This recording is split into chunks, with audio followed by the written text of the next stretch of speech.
अस्सलाम वालेकुम नाज़रीन, क्या हाल है। उम्मीद करता हूँ सब भाई खैरियत से होंगे। तो भाई आज जुम्मे का दिन है। सबसे पहले आप सब लोगों को जुम्मा मुबारक हो। तो हम अभी आए थे जी अपनी हवेली वाली साइड पे। मुस्तफ़ा भाई की हवेली आए हुए थे। मुस्तफ़ा भाई यहाँ पे लग कर रहे हैं जी काम। ये भैंस को तेल लगा रहे हैं और इसकी वजह जान सकते हैं हम मुस्तफ़ा भाई? खूबसूरती माशाल्लाह। हाँ हाँ हाँ हाँ हाँ ये जरूरी है।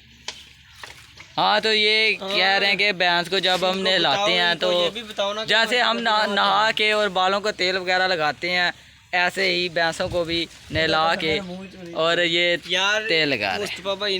एक ये भैंस है इनकी, एक ये छोटा सा बच्चू और एक ये।